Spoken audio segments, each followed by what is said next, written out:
The desert night was cold and quiet, the kind of silence that made every small sound echo. The wind moved softly through the dry grass, carrying the smell of dust and old wood from the fences. Thomas, a rancher who lived far from the noise of the town, walked slowly around his land with a lantern in his hand. He checked the gates, the animals, and the barn as he always did before trying to rest. Life had not been easy for him. Years of hard work had left his hands rough, his back tired, and his barn almost empty. Many of his cattle had been taken by drought, some by thieves, and others had simply not survived the harsh land. Still, he stayed because this ranch was all he had left of his father and grandfather. That night felt different, though Thomas could not explain why. His dog, a small but alert shepherd mix, barked toward the barn. Thomas raised his lantern, his eyes narrowing. He saw the door slightly open. His heart quickened. It could have been an animal, or worse, someone trying to steal from him. Slowly, he pushed the door open, the lantern light cutting through the darkness. At first, he saw only shadows. Then his eyes rested on a figure curled up near the hay. It was not a thief. It was a woman. Her dark hair was long and tangled, her clothes worn and dusty. She was breathing heavily as if she had run for miles. When the lantern light touched her face, Thomas froze. He knew instantly she was Apache. His first thought was fear, not of her, but of what others would think. The townspeople carried deep mistrust of the Apache. They often told stories of raids and danger, though many of those stories were half-truths or passed down in anger. Still, finding her in his barn placed him in a difficult position. The woman slowly opened her eyes, startled by the sudden light. She sat up quickly, her hand instinctively reaching for something that was not there, a weapon she had lost or left behind. Thomas raised his free hand in a calming gesture. "Easy," he said softly. She watched him, her chest rising and falling fast, but she did not move to attack or run. Instead, her body trembled with exhaustion. Thomas realized she was not there to harm him. Her lips were dry, her eyes hollow from hunger and thirst. She looked like she had been walking for days without rest. Against the silence of the desert night, Thomas heard his own heart pounding. He could have told her to leave. He could have gone into town and told the sheriff. That would have been the safe choice. But something about the sight of her, tired and broken yet proud in her posture, stopped him. "Water?" he asked, pointing to the well outside. She hesitated, then gave the smallest nod. Thomas lowered the lantern, walked to the bucket in the barn corner, and poured water into a tin cup. He held it out carefully. She did not rush forward, but after a moment she took it with both hands, drinking deeply, as if her body had been waiting for this relief. When she finished, she closed her eyes briefly, whispering something in her language that Thomas did not understand. Still, he felt it was gratitude. He gave her an old blanket that had been lying on a bale of hay. She touched it gently, then pulled it around her shoulders. For a while, they said nothing. He stood by the door, holding the lantern while she sat quietly, her head leaning back against the barn wall. The silence between them was heavy, but not unfriendly. Thomas thought about what the townsfolk would say if they found out. They would call him foolish, reckless, even dangerous for letting her stay. They would say an Apache woman did not belong in a rancher's barn, but he could not bring himself to push her out into the freezing night. She looked like she had lost too much already. Her eyes told stories that no words could. The lantern flickered, and Thomas decided to let her rest. He whispered, "You can stay tonight," even though he knew she might not understand every word. Still, she seemed to catch the meaning. She gave a slight bow of her head, pulling the blanket tighter around her. As Thomas stepped back toward the cabin, his mind wrestled with questions. Who was she? Where had she come from? What danger might follow her here? But another part of him pushed those thoughts aside. For once, his empty barn was not completely empty. A presence lived inside it now, fragile yet strong in spirit, and in some way it made him feel less alone. Back in his cabin, Thomas lay awake on his narrow bed, staring at the ceiling. The desert storm clouds moved slowly across the sky outside, and the night grew colder. He thought about the woman again and again, how she had looked at him with both fear and strength, how she had taken the water and the blanket without begging but with quiet dignity. He wondered what her name was, what her story might be, and if by morning she would be gone without a trace. But even if she left, he knew he would remember her. The picture of her sitting in the hay wrapped in his blanket would stay in his mind. He did not realize then that this moment, the simple act of letting her stay, was the beginning of something that would change both their lives. The night stretched on, and though Thomas tried to rest, sleep did not come easy. His heart was unsettled, not from fear but from curiosity, and a strange sense of connection he could not explain. The desert was wide and empty, but for the first time in years Thomas did not feel completely alone. The first light of morning crept over the desert, soft rays of gold spilling across the dry land. Thomas had barely slept, his mind restless with thoughts of the stranger in his barn. He rose early as he always did, to feed the few animals he still had and to prepare coffee on the wood stove. The bitter smell filled the cabin, but even with his routine, his thoughts kept wandering back to the barn. He wondered if the woman had left in the night. Maybe she had gathered her strength and walked away into the desert, leaving behind only the memory of her tired eyes. Carrying his cup of coffee, Thomas stepped outside. The sun was rising slowly, coloring the horizon in shades of orange and pink. His dog ran ahead, barking lightly as if sensing something. When Thomas reached the barn, he paused before opening the door. Part of him expected to find nothing but hay and emptiness, but when he pushed the door open, his breath caught. She was still there. The Apache woman was sitting on the hay, wrapped in the blanket he had given her.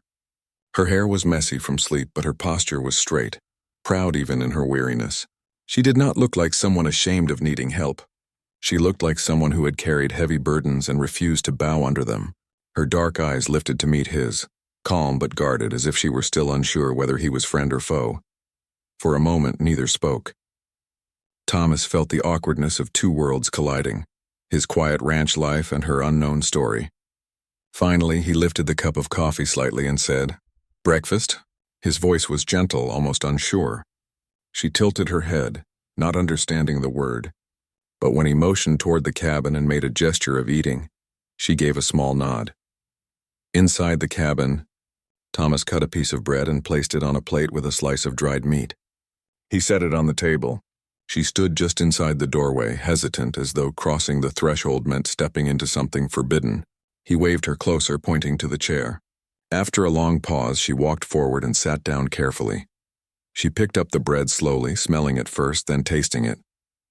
Hunger showed in her eyes, but she ate with quiet control, not rushing even though her body clearly longed for food. Thomas poured her some coffee, though he doubted she had tasted it before. She took a cautious sip, her expression surprised by the strong, bitter taste. She coughed lightly, then gave him a look that almost made him smile. It was in that moment he realized she understood more than he thought. She might not know all his words, but she understood tone, gesture, and intention. After eating, she placed her hand on her chest and said softly, "Ayana." The name rolled off her tongue like music. Thomas repeated it clumsily, "Ayana." She gave a small smile, correcting his pronunciation by saying it again, slower until he said it almost right. Then she touched her chest once more, repeating firmly, "Ayana." Thomas nodded and pointed to himself. "Thomas." She repeated it, her accent wrapping around the name in a way that made it sound different, softer, but somehow more alive.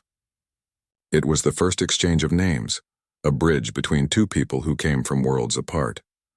Throughout the morning, Ayana stayed near the cabin. Thomas went about his chores, mending a broken fence post and checking the water trough. To his surprise, she followed him outside, quietly observing. Then, without being asked, she picked up a loose piece of wood and began helping. She held the fence steady while he hammered, and when the hammer slipped, she caught the post with quick reflexes. Her movements were sharp, skilled, as if she had worked with her hands all her life. Thomas found himself glancing at her more often than he intended. He noticed how she moved, steady and graceful, even though she carried the marks of exhaustion. He noticed how she looked at the land, scanning it like someone always on guard, as if danger could appear at any moment. By midday, word had already spread through town. Thomas did not know how, but it seemed nothing stayed secret for long in those parts. When he rode into town to buy supplies, the storekeeper leaned forward with narrowed eyes.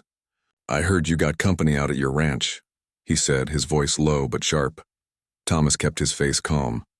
"I don't know what you mean," the man smirked. "They say you got an Apache woman in your barn.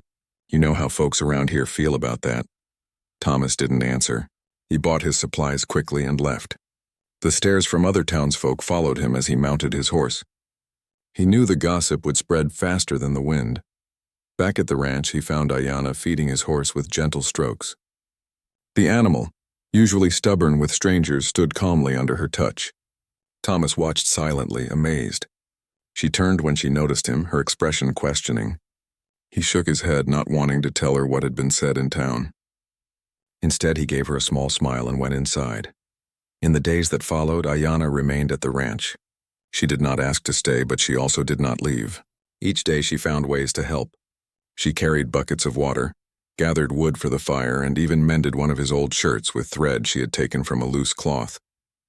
She did not speak much, but her actions spoke loudly. In the evenings, they sat near the fire. Slowly, with gestures and broken English, she shared small pieces of her story. Her village had been attacked, raiders coming in the night. She had lost her family, her home, and her path forward. The desert was her only refuge until she found his barn. Her voice shook when she tried to explain, and sometimes she stopped speaking altogether, staring into the flames as if the memories burned too deeply. Thomas never pressed her for more. He simply listened. One night, as coyotes howled in the distance, she touched her chest and whispered again, "Ayana." Then she looked at him with steady eyes, as if to remind him not only of her name, but of her presence, her existence, her will to survive. Thomas nodded, repeating her name softly. Though he did not say it aloud, he knew he was beginning to feel something stronger than duty. Her quiet strength filled the emptiness that had lived in his ranch for years. He had been alone for so long that her presence, even in silence, felt like sunlight breaking through a storm. But he also knew the world outside their ranch was not kind. The town would not accept her. The whispers would turn into threats. He could sense the storm building. And yet each morning when he saw her waiting by the barn, each evening when they shared the firelight, he found it harder to imagine his ranch without her. What started as an act of mercy was slowly becoming something deeper, and though Thomas did not yet admit it to himself, his heart was already changing. The days stretched into weeks, and the ranch began to feel different, almost alive in a way Thomas had not felt for years. Where silence once filled the air, there was now the quiet rhythm of two people working side by side. Ayana rose early each morning, often before Thomas, and began her chores without being asked. She carried water, gathered wood, and tended to the animals with patience and skill. The horses seemed to understand her in a way Thomas could not explain. Even the most stubborn one, a chestnut mare that barely allowed Thomas to ride, stood calmly when Ayana approached. She would whisper in her native tongue, and the horse would lower its head as if listening to an old friend. Thomas often found himself standing nearby, pretending to be busy when in truth he was simply watching her. There was something in her movements, steady, graceful, and filled with purpose, that stirred feelings in him he had long buried. He had spent so many years alone that he had almost forgotten what it was like to share his space with another human being. Yet now, each time he returned from town or from checking his fences, he found himself looking forward to seeing her waiting near the cabin, her eyes calm, her presence reassuring. It was during one of these quiet evenings that the silence between them began to break.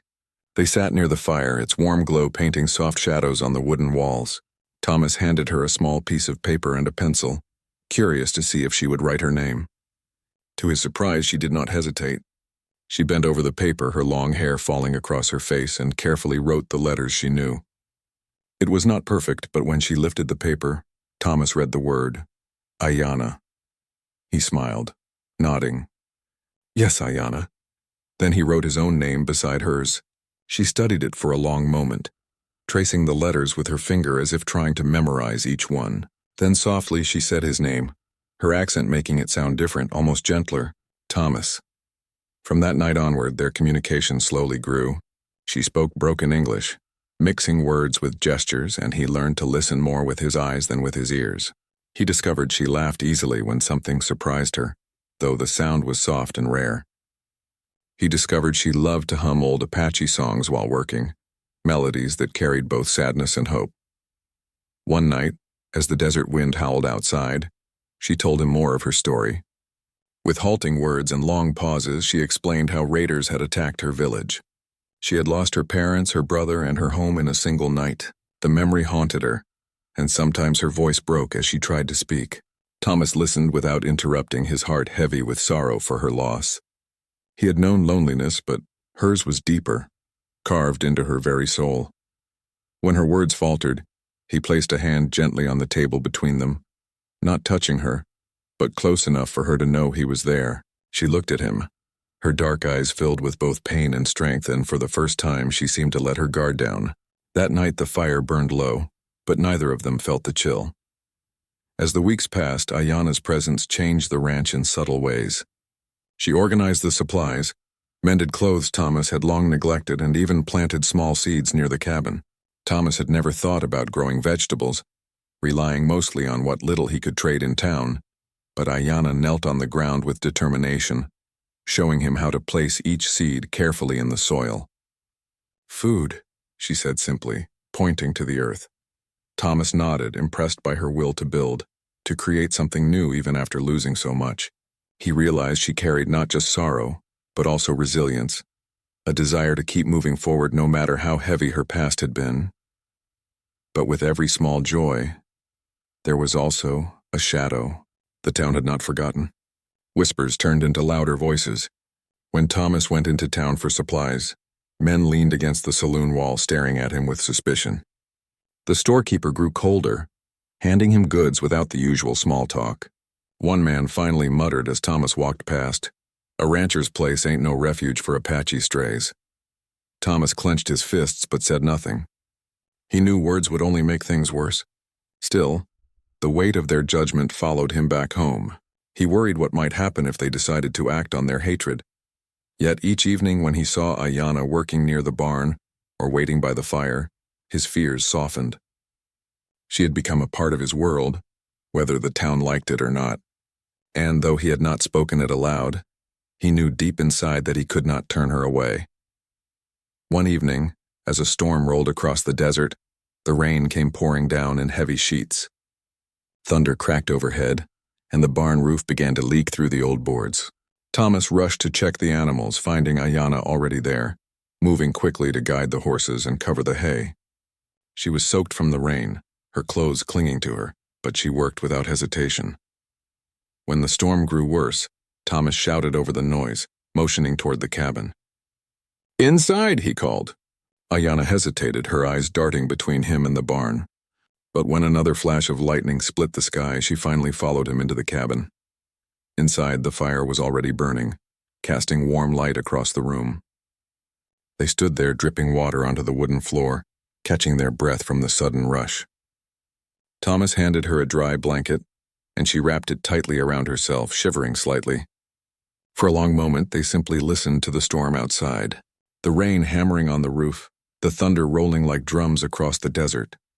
It was in that quiet space, safe from the storm, that something shifted. Ayanna sat near the fire, her face glowing with the orange light. She looked tired but calm, her eyes softer than Thomas had ever seen them. He sat across from her, the weight of his loneliness lifting in ways he could not explain. They said little, but words were not needed. The silence itself felt full, carrying more meaning than speech ever could. As the storm raged, they stayed near the fire, sharing the warmth. And in that moment, Thomas realized that the woman who had once been a stranger in his barn was no longer just a guest. She had become a part of his home, a presence he could no longer imagine losing. The storm passed by dawn, leaving the desert washed clean and fresh. But inside Thomas's heart, a different storm had taken root, one of emotions he had long forgotten, emotions that grew stronger each day he spent with Ayanna.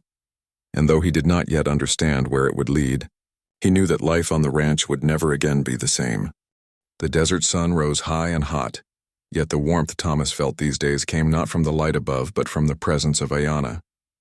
Life on the ranch had settled into a rhythm that felt almost natural. They worked together without needing many words, each understanding what needed to be done. Ayanna had begun to hum while she worked, soft songs from her people, melodies that carried both sadness and strength. Thomas often found himself stopping in the middle of his chores just to listen. Her voice, even quiet, filled the empty ranch with something new, something alive. But outside the boundaries of his land, the world was not so peaceful. The town had grown restless with talk. Each trip Thomas made into town grew more difficult. He could feel the eyes on him, heavy with judgment. Whispers followed him from the store to the blacksmith shop, and sometimes the whispers were no longer whispers. That rancher's lost his mind. one man said loudly as Thomas passed. Another muttered, "Ain't safe keeping one of them out there." Thomas ignored them, but the words sank deep. He knew the prejudice of the townsfolk ran strong, and he knew it would not be long before whispers turned into action. His heart worried not for himself but for Ayanna. She had suffered enough. She deserved safety, not more fear. The test came sooner than he expected. One afternoon, as Thomas repaired a section of fence near the road, a group of men rode up on horseback. At their front was Sheriff Daniels, a tall man with a weathered face and eyes that carried the weight of the law, but also the bias of the times. Behind him were 3 townsmen, all carrying rifles. "Morning, Thomas," the sheriff said, his voice calm but edged with warning. Thomas wiped the sweat from his brow and nodded. "Sheriff." Daniels shifted in his saddle, looking past Thomas toward the barn. "We've been hearing things. Folks say you're harboring an Apache woman out here. You know that's dangerous, don't you?" Thomas's jaw tightened. "She hasn't harmed anyone. She's just trying to survive." One of the men behind the sheriff spat on the ground. "That's what they all say before trouble comes. You keep her here, you'll bring raids on all of us." "She's not a threat," Thomas said firmly, meeting their eyes without flinching. "She's lost everything. She's done nothing but work hard and help." The sheriff sighed as if tired of the argument. "Thomas, you're a good man, but you're playing with fire. Folks are scared, and when folks are scared, they act foolish. You'd be wise to send her away before this turns ugly." Thomas stood straighter, his voice steady. "She stays. She has nowhere else. If trouble comes, it'll come through me first." The sheriff studied him for a long moment, then shook his head. "You're stubborn, Thomas, but don't say you weren't warned." With that, he tugged on his reins and turned his horse. The men followed, their glares lingering until they disappeared down the road. When Thomas returned to the cabin, he found Ayanna standing near the doorway. She had heard enough to understand. Her eyes glistened and her lips trembled as she whispered, "Danger." Mighty Thomas shook his head. "No, the danger isn't you. The danger is their fear." That night, Ayanna sat quietly by the fire, her hands clasped in her lap. For the first time since she had come to his ranch, Thomas saw her cry. Silent tears slid down her cheeks, and though she tried to hide them, he noticed. His heart ached. She had carried herself with such pride, such strength, but even the strongest spirit bends under the weight of sorrow. "You don't need to be afraid," Thomas said softly. "You're not alone anymore." She looked at him, her eyes searching his face as if trying to believe his words. Slowly she nodded, though her shoulders remained heavy with worry. In the days that followed, the air around the ranch seemed different. Every sound carried a tension. Every rider on the road made Thomas's hand hover near his rifle. But within their home, life carried on. They still shared meals, still worked side by side, still found moments of quiet peace. It was during one of these evenings, as the sun set behind the desert hills, that Thomas finally spoke what had been building in his heart. "You've given this place life again," he said, his voice low. "Before you came, I thought this ranch was just wood and dust. But now it feels like home." Ayanna looked at him, her eyes softening. She did not speak, but the way she held his gaze told him she understood. The next morning, Thomas awoke to find her not in the barn or the cabin, but sitting on the fence, watching the sunrise. She looked peaceful, the early light painting her face with gold. When she noticed him, she smiled faintly, a smile that carried both gratitude and a quiet acceptance. The town might never accept her. The sheriff might return with stronger warnings. But in that moment, Thomas knew none of that mattered. What mattered was the bond that had grown between them, strong as the desert rocks, unshaken by the winds of gossip. By the end of that week, it was no longer a question of whether Ayanna belonged in his barn. She belonged in his life, and nothing the world outside said could change that. When dawn came again, she no longer entered the barn at night to sleep. She walked instead into the cabin where the fire burned warm and steady. Thomas did not stop her. He opened the door wide, welcoming her as though she had always belonged there. What began as an act of mercy had become something greater. Ayanna was no longer a stranger seeking shelter. She was part of the home, part of his days, part of his heart. The desert morning was calm, the sky painted with soft colors of pink and gold. Thomas stood on his porch, his eyes fixed on the horizon where the first rays of sunlight touched the land. Beside him, Ayanna stood quietly, wrapped in a blanket, her dark hair catching the breeze. For weeks now, the ranch had been their shared world, a place of work, survival, and slowly a place of belonging. Yet Thomas knew the silence from the town was only temporary. Whispers did not vanish. They grew louder behind closed doors. Still, as he looked at Ayanna that morning, he felt something stronger than fear. He felt a quiet certainty that whatever came, they would face it together. She turned her head and met his eyes, and in that look was trust, the kind of trust that only grows from shared hardship. She had walked into his barn a stranger, but now she was something much more. Their days fell into a rhythm. Together they tended to the animals, fixed the fences, and checked the land. Thomas taught Ayanna more English words, pointing to things and naming them slowly. She repeated after him, her voice soft but steady. At night she taught him Apache words in return, laughing gently when he mispronounced them. These lessons became more than just language. They were bridges, connecting two lives that had once been worlds apart. One evening, as they sat by the fire, Thomas carved a piece of wood into a small figure of a horse and handed it to her. She held it carefully, her fingers tracing the shape, her eyes filling with gratitude. She whispered, "Home," pointing first at the horse and then at the cabin. Thomas nodded, his throat tightening with emotion. He had never thought of the ranch as a true home before. It had always been a place of labor, of loneliness. But now with her presence it felt whole. Despite the peace between them, shadows lingered. Riders still passed the ranch, some slowing to look too long at the cabin, others making comments Thomas could hear even from a distance. He kept his rifle close, though he prayed it would never need to be used. The sheriff had not returned since his warning, but Thomas knew it was only a matter of time. Ayanna, too, sensed the danger. Some nights she woke suddenly, her body tense, as if expecting the sound of hoofbeats or gunfire. Thomas would sit with her until she calmed, reminding her she was safe.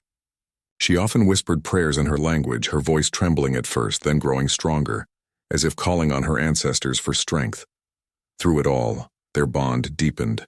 Thomas found himself sharing stories he had not spoken in years, stories of his father, who had built the ranch with his bare hands, of his mother, who had died when he was young, and of the years of solitude that had nearly broken him.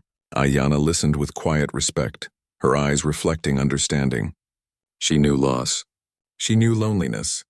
His story was different from hers, but the pain was something they both carried. As spring turned to summer, the land began to bloom in small ways. The seeds Ayanna had planted sprouted into green shoots, promising food for the months ahead. The sight filled Thomas with hope. He saw it as more than plants growing. It was a sign of new life, of a future that might hold more than just survival. One morning, as they worked in the small garden, Thomas found the courage to say what had been on his heart. He set down his tools, looked at her, and spoke slowly. "You are not just a guest here. You are part of this place. Part of me." Ayanna looked at him, her eyes shining with emotion. She touched her chest and said softly, "Ayanna, yours."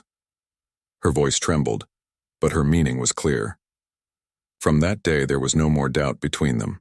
They no longer needed to explain with many words. Their actions showed it. The way she cooked meals with care, the way he made sure the cabin stayed warm, the way they worked side by side until the sun set. Each day was a quiet promise that they had chosen each other, but the outside world did not disappear. One evening, as the sun dipped low, a group of townsfolk gathered at the edge of the ranch. They shouted threats, demanding Thomas send her away. Thomas stood firm, his rifle across his arms, his voice steady as he told them to leave. Ayanna stood beside him, her head high, unafraid. In that moment, Thomas realized they were no longer just fighting for survival. They were fighting for the right to exist together, to live by their own truth. Eventually, the men left, muttering under their breath. The danger was not gone, but Thomas knew something had shifted. The two of them had faced the hatred together, and neither had backed down. As the days passed, the townsfolk grew quieter. Some still glared when Thomas rode in for supplies, but others, seeing that no harm had come, stopped speaking of it. Life moved on. The ranch remained standing, and so did they. One morning, as the sun rose over the desert, Thomas and Ayanna stood together at the fence line, watching the light spread across the land. The air was fresh, carrying the smell of earth and blooming plants. Ayanna leaned against him, her head resting lightly on his shoulder. He wrapped an arm around her, pulling her close. They said nothing, but the silence was full of meaning. It carried the weight of all they had endured, the sorrow they had faced, and the hope they now held. Thomas felt peace, a peace he had not known in years. He knew the world outside might never fully accept them, but it did not matter. What mattered was the life they had built here, the bond that had grown stronger with each passing day. The barn that had once been only a shelter for animals had become the place where two lives crossed. From that chance meeting on a cold night when he found her curled in the hay, everything had changed. She had brought light into his lonely world, and he had given her safety when she had none. Together, they had created something rare in the harsh Wild West, a story of trust, resilience, and unexpected love. As the sun climbed higher, Thomas whispered her name, Ayanna. She lifted her eyes to him, smiling softly, and in that smile was everything. The past they had survived, the present they shared, and the future they were willing to face together.